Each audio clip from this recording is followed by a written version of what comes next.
Hey YouTube family, it's been a minute, but here I am. I'm so happy to be coming to you guys with another video. This video is going to be a little different, and probably the next several videos is going to be different than what you guys may be used to. I just really feel that the Lord really wants me to go into my testimony more about how I was in a relationship with a guy who, I'm gonna be honest to say I never really knew what the word narcissist was, I guess, when I was in this relationship with him. But that would be a word that can describe him, but also he was demonized, right? And so I just really feel like the Lord want me to go in that and like really take my time and go into depth to really give people a lot of more insight and understanding of, like what are some signs and some red flags, like even with yourself and how you even can become susceptible to that type of relationship, and also how he brought me out. So I did start this YouTube channel, to be completely honest. The Lord led me to start my YouTube channel in 2020, and I did. And at that time, the relationship was still kind of active. I would say I was still kind of involved with him in some way. So we were not totally broken up and had not ended communication yet. And so I did a few videos like the beginning of my channel. So if you go down and scroll to my very first few videos, they are about being in that relationship, right? But because I still was in it, and even though we were not quote unquote like in a physical relationship, because he was no longer available, like he was no longer physically here, but we were still, communicating and like trying to, be in some form of a relationship. And so I still was very much wounded and hurting in the process of that, and I was still kind of had a lot of confusion in the midst of it, and I was still dealing with a lot of the results of being in a relationship with him. So I was dealing with a lot of the warfare. I was dealing with a lot of the demonic attacks, the emotional attacks, right? I was dealing with just a lot of things that, looking back, I probably wasn't in the best space. I could have done a real time, I guess, vlog of the reality of being in that type of relationship, but I don't think I had the capacity.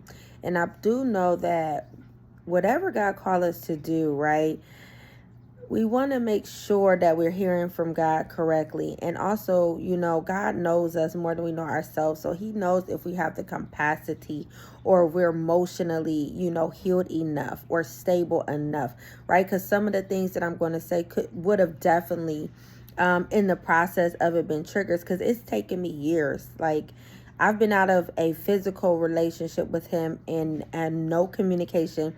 So we have been broken up for a few years, probably. What is this, 2023 going on 24?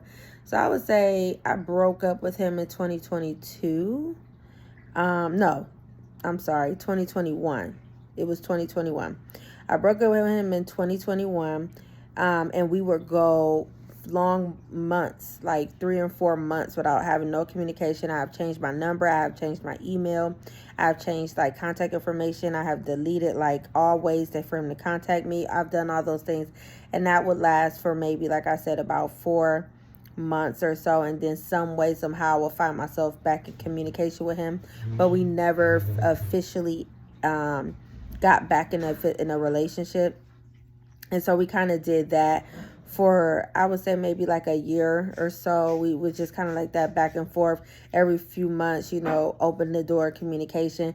But in 2022, in the beginning of 2022, I had just reopened that door once again in December of 2021 to communicate with him, because up until that point, I had went months, probably the longest duration of time I had went to that moment without speaking to him.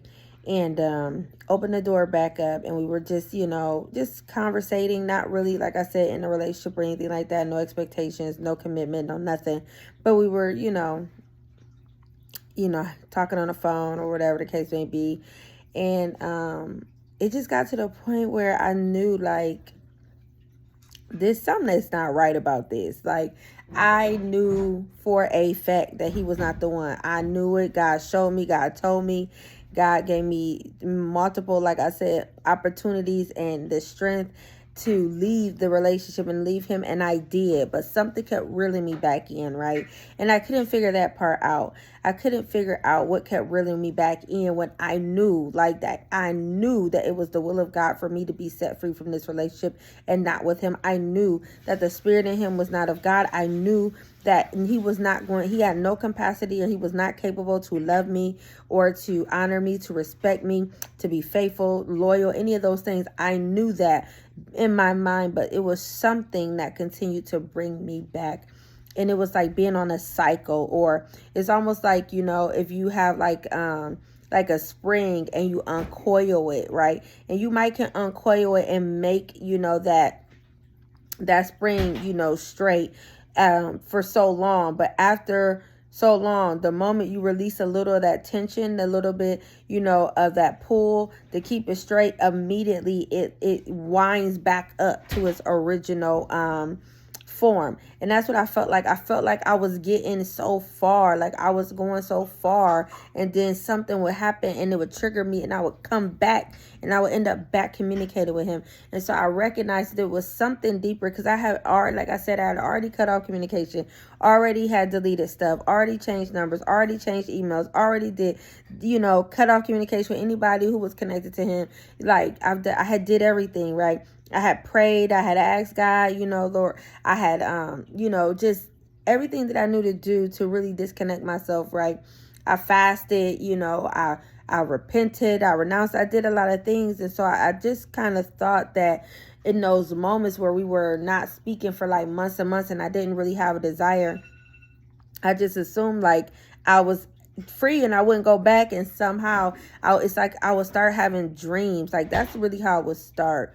I would like start having dreams, like he would be in my dreams, and then from the dreams it would be like a desire would awaken. It was like something would awaken feelings and emotions, and then all of a sudden I would feel like I miss him, or I would feel like I want to know what's going on with him or whatever. And then, just kind of going down that rabbit hole that would lead me to go back and open the door. So I don't really want to get ahead of myself. But, it's taken me years to not only disconnect from him, but to heal, right? To heal and become whole from all of the damage that was done to my soul, and my emotions, right? And in every area of my life that was impacted from being in this toxic relationship. So just kind of want to start from the beginning and really start with me, right? Start with who I was when I got in this relationship. And to be very honest, I shouldn't have gotten in a relationship with nobody, even if it would have been the man of my dreams. I don't think in that moment I shouldn't have gotten in a relationship, because I was already just dealing with the trials of life, right? I was in a very tumultuous space of life. I was, going through financial crisis. I had just really had my feelings hurt by a different ex that had came back into my life. Somebody I had dated as a teenager, and they came back into my life, and they pretended as though that, they were, all in, that it was, fate, that, we were supposed to be together. They still love me. They always love me, told their family, and their family member corroborated that they did have said those things, and they, were truthful. But however, his behavior and his actions, it did not align with what he was saying. And ultimately I got hurt because I opened myself up to him, believing that this was going to be it, right? And so I really was dealing with that. And even before that, I was in a toxic relationship with a different guy. And, I had to really break away from that. And I broke away from that. And so by the time I get to my most recent ex, the one who ultimately did the worst damage, looking back, I feel like the enemy was constantly using using my desire to want to be in a relationship and want love to really destroy me, because I've not ever been in a relationship in my past with that was healthy, or with a man that was whole, or never a godly man. Like, I've never dated a man of God, and I had never just been in a real relationship. So it's normally a situationship. It's normally, if it's a relationship, it's just founded on toxicity, or physical, attraction. I never really was with someone where I felt like I've ever really been in love, where I've ever felt cherished, or ever felt really, valued, and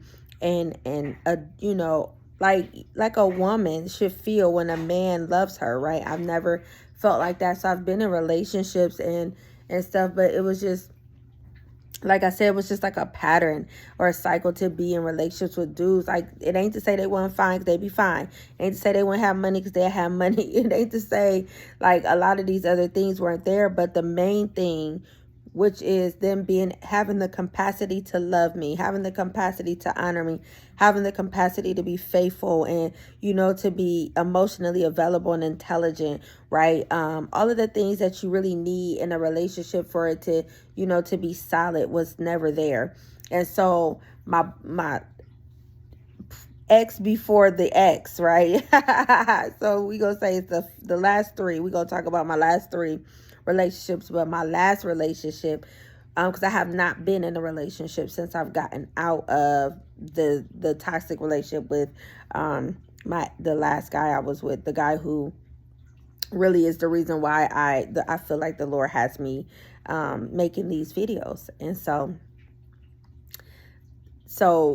the guy I was dating before him, we started dating. So if I go back to 2014, we started dating.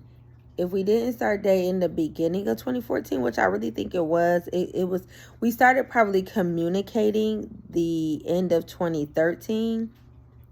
But I think we probably like started trying to make it official in 2014. But from the very beginning, it was all wrong. It was all wrong for so many reasons. One, he was in prison.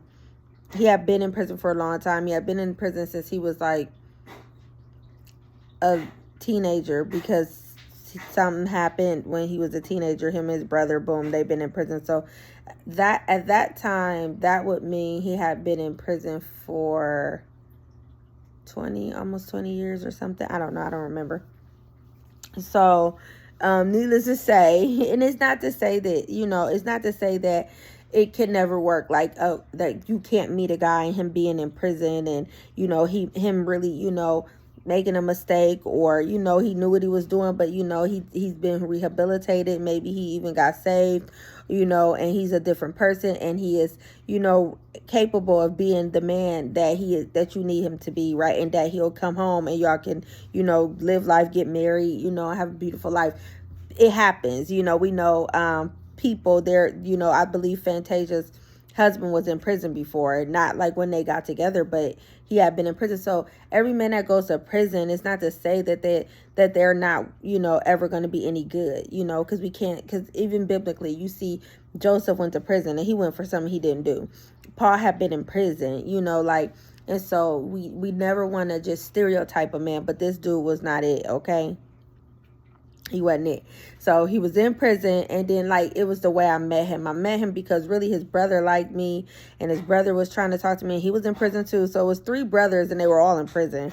And so I never met any of them, outside of prison or anything with them. I just, it was just a whole prison thing. But nevertheless, and it's funny that I even find myself talking to a guy in prison, because I remember saying to myself years before that I would never date a guy in prison, because I had a friend at the time, and me and her was real cool, and she her baby dad had went to prison, and she would always have to be on the road, going to visit him, doing all this stuff, being on the phone, putting money in his commissary. And I just felt like, like I don't ever want to live like that. I don't want to do that, because I kind of see what she was having to do and what she was going through. And it's so funny that, we'll say what we'll never do. Because then the very thing I said I didn't want and I would never do, I found myself doing. So get into the relationship with the guy, with ex number one. We call him ex number one. him being in prison. But, you know, to be honest, he was in prison and all, but he was a very articulate, very educated, very knowledgeable guy. You know, sometimes guys go to prison, and not to say he wasn't that, that's just not who he is, because I believe that's just like he's always been that way. But he was, you know, a lot of time they get to prison, they get astute and they get to reading books, you know what I mean, and doing things like that.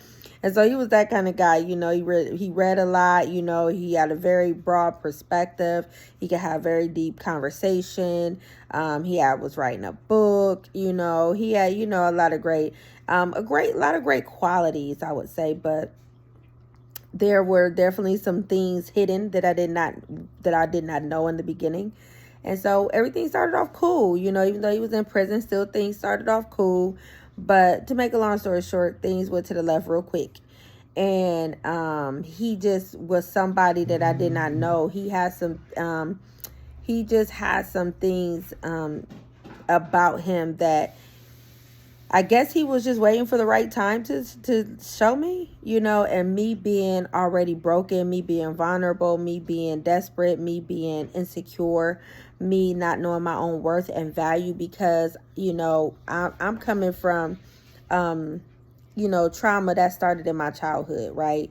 From sexual abuse to abandonment, rejection, to attempted suicide, to, you know, just kind of growing up in a family where, you know, things happen, right? As a lot of us have that story where you just didn't grow up in the Huxtable home, right? And so I already had a lot of unhealed, undealt with trauma and wounds. Like, I have mother wounds, I have father wounds. And at the time I didn't know. But looking back, my behavior absolutely said that. So I was always drawn to want to be in a relationship because I wanted validation and I wanted acceptance and I wanted love from a man, because I had never received that from my family or from my father in particular. So I was looking for that male presence in a man romantically. And I just kept being drawn to the wrong type of man. And so this dude, you know, was into some things I did not know he was into, and he just really exploited and played on my weakness. And I don't like to put all the blame on anybody else, right? Because a person cannot force you to do anything unless they're holding a gun to your head and saying they're going to kill you if you don't do it. Yes, you can feel like someone is pressuring you. You can feel like somebody is, you know, trying to, you know, put you in up against a wall or back you into a corner, intimidate you, which he did all of those things. But at the end of the day, it still was my choice to give in, especially the fact that he was in prison, because I could have just stopped answering my phone, like.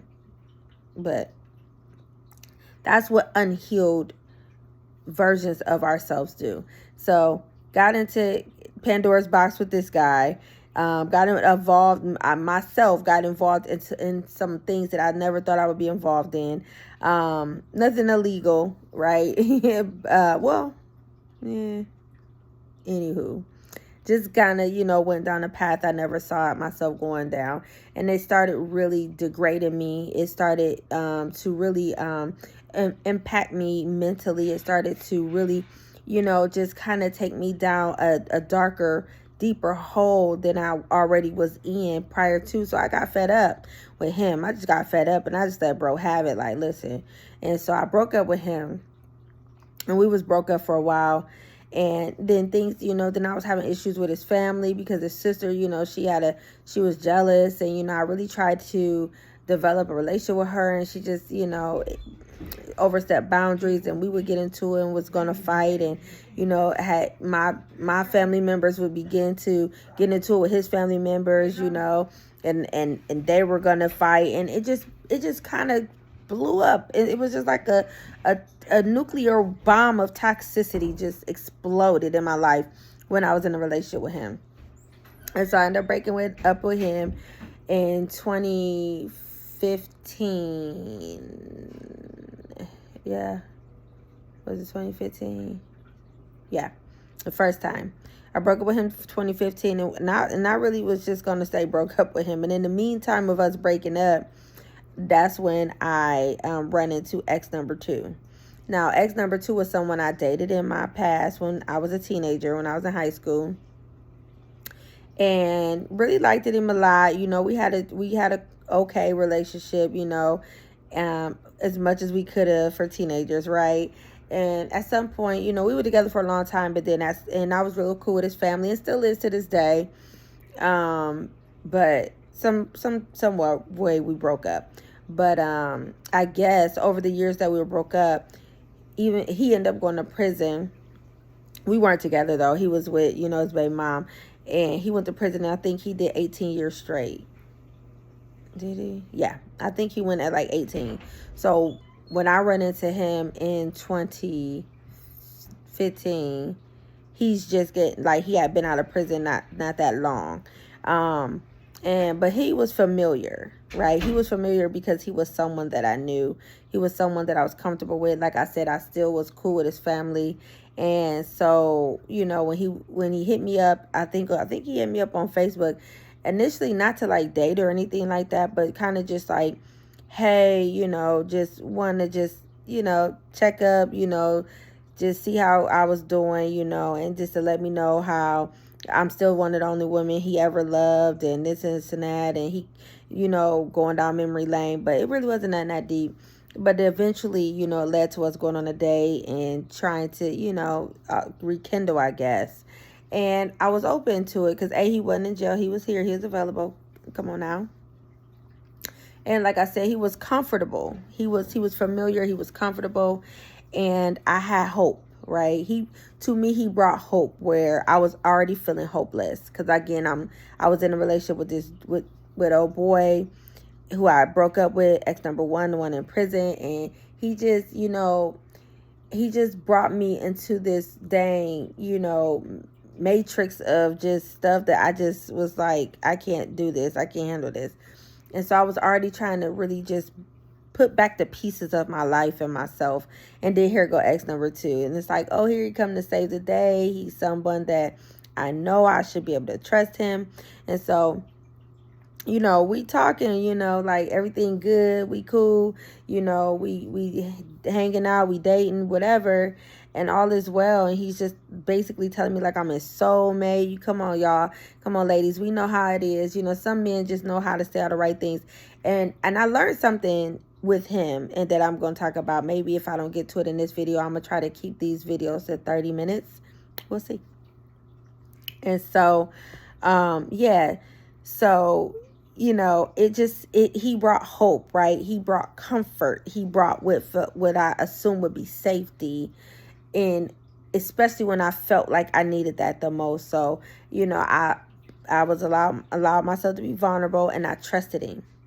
And I trusted him because I knew him, and I felt like we were friends, and if nothing else, that we could have stayed friends. We didn't have to go there romantically, because like I said, it was like we had not dated in so many years. He had did 18 years in prison. I had lived life. You know, I was so cool with his family, so it wasn't like we had to be together. It was something that it was almost like he was the one, kind of, you know, expressing of wanting to be romantically involved and being soulmates. And so I was rolling with it. And so long story short, bruh was a jerk. Okay, bruh was a liar. He was a jerk. And he started ghosting me. He just ghosted me for no reason. Like, everything was great. We didn't fall out. We didn't like have a disagreement and nothing. Everything was good. Like, and he had just called me, and we was just on the phone talking. Everything was fine. And then I think the next day or a couple days later, I go to call him to like check on him, or maybe he was supposed to call me back and didn't. And my phone it was going straight to voicemail. I'm like, maybe, because he was a truck driver. So I'm like, okay, I know his phone ain't dead, but I don't know, maybe something going on. Maybe he in the area, they don't got reception. Let me call back. And call back several times. And yeah, so eventually he put me on the, you know, block list, and he just wouldn't talk to me until I just kind of forced him. You know, I reached out to him on Facebook, and I'm like, listen, you owe me an explanation. I need closure because you didn't came and open this door. I let you in. We were friends first. We've been friends. You can be honest with me. You did what you doing. You like how you moving. You moving grimy. Like you moving slimy right now. Like, what's up? And that's when he ended up telling me that he was talking to someone else before he started talking to me. And, he didn't know that he really had feelings for her. And it came down to, her wanting him to make a choice. And he just decided, to keep just talk to her or whatever. I'm like, nigga, sorry, forgive me, Jesus. Lord, forgive me. I'm like, but bro, you knew you were talking to somebody. You should have told me that, because we could have moved different. Like, you could have been honest with me, but at the end of the day, I still wasn't in the space even then not to be dating nobody. I was just broke up with ex number one. Hadn't done no healing, hadn't really focused on myself, just kind of jumped into the next thing. And so dude shattered. Like, I was so hurt because, like I said, we were friends, but I had so much hope and so much expectation, and I was so disappointed. I was so hurt. So, now I'm like dealing with another heartache, another heartbreak again, and trying to recover from that. In the meantime, I was having a lot of health issues where I was having seizures. I had started having seizures in 2015. And from 2015 to 2019, I don't even know, like hundreds of seizures, but probably 100 something for sure. Because I was seizing all the time. I was seizing everywhere. I was always in the hospital, admitted in the hospital. They were trying to get him under control. They were trying to figure what was the cause. I was in different EMUs, which is the epilepsy monitoring unit, to see if it was epilepsy, what was causing it, all of these things. So one day I had a seizure and I was in the hospital. And ex number one's mother and I was still kind of cool. So she would call me from every now and again, we would still communicate, talk, but I wasn't talking to him, but I would still talk to her, because she was just, because we had developed a relationship when I was with him.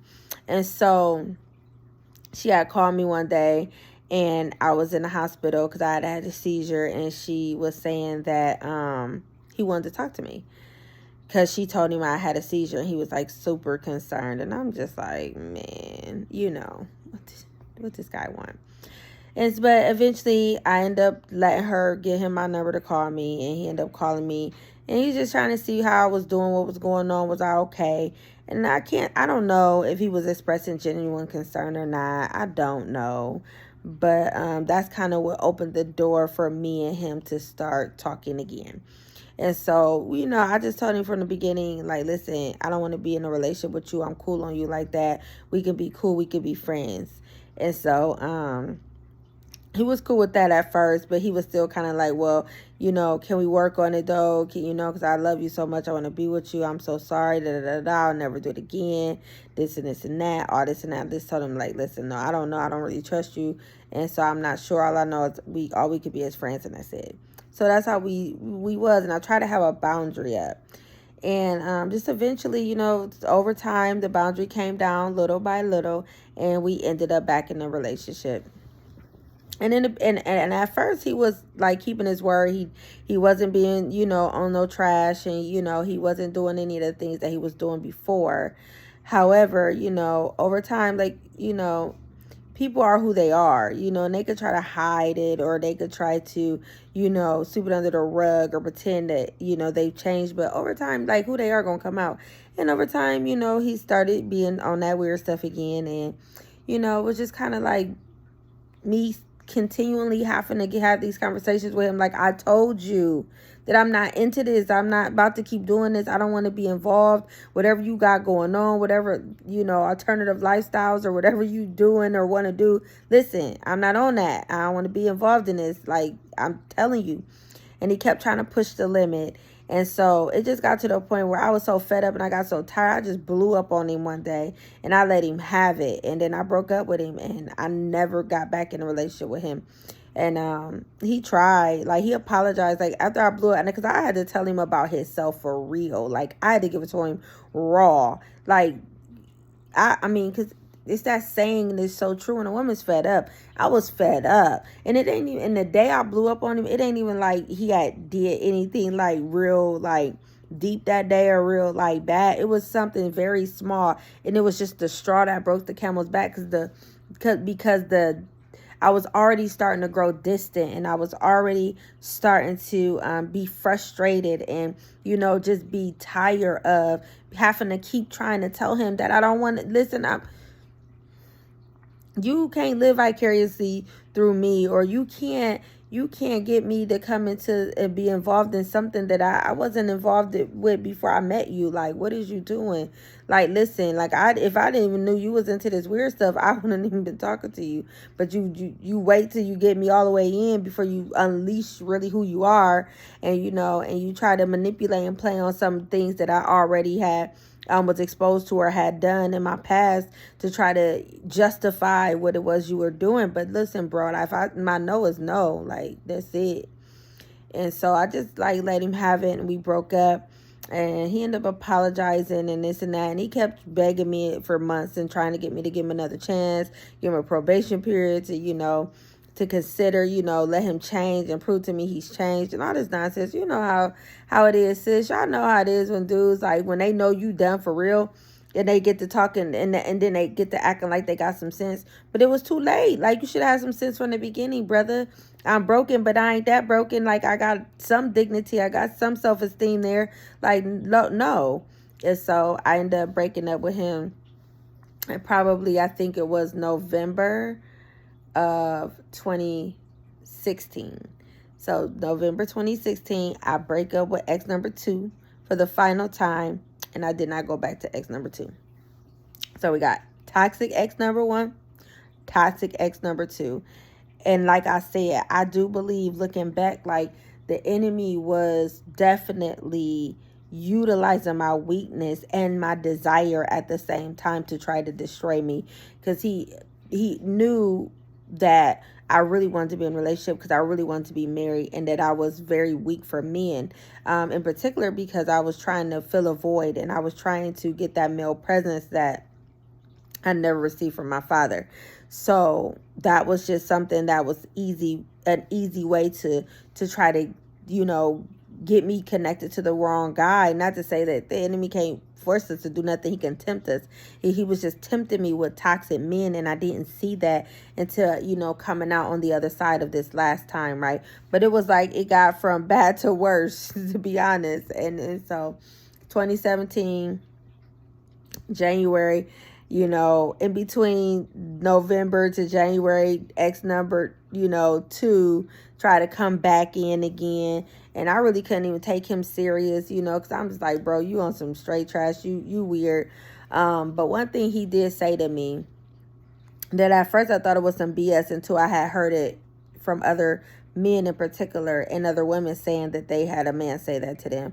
When ex number 2 tried to come back for the second time, and you know, we're sitting down, we're having a question, you know, I mean, I asked him a question because we're just conversating, and I'm like, why did you play your hand like you did? I'm like we cool, we was friends, you could have just told me the truth. We never had to do anything or be any, like, in a romantic relationship. We could have stayed just cool.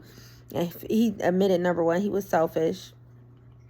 Okay, but one thing he said, he was like, because he was like, I'm a coward. And I said, what? He said he was a coward. He was like, I'm a coward. He was like, because when it comes to you, I'm not in control. He was like, the feelings I have for you and the way I love you it frightens me. He said it scares me because I love you so much. He is like, so I'd rather date women who I don't really like that much, and they like me more than I like them. He was like, because I'm in control and I'm more comfortable. He was like, I know it's not right, and I know I'm a coward, but that's my truth. He was like, so I'm sorry, you know. And first I was like, you just a liar. You just making this up. You just trying to sound all, you know, intelligent or something. You trying to make me feel sorry for you or something weird. But, you know, that was his reality. That was his truth. And it took me a long time. Like I said, and I had other people who say men have said that, or I have heard a man or two say that as well. So it was kind of like, wow, you know, I never really looked at things like that, but that was his issue. And so because of fear, which I'm glad, because again, he was just as toxic as the other ones. And so that was why he played his hand like he played his hand. So where we're going to end off here, because I'm a little past my time where I want to keep these videos. I don't want them to be too long. But coming into 2017 is where I meet ex number 3, and that was like, he was like the grand finale, okay? You know, he was the grand finale that was really sent to destroy me, and really nearly completed that task for sure. So I'll see you guys on the next video. I hope this is blessing someone. I hope you maybe even gaining insight or revelation.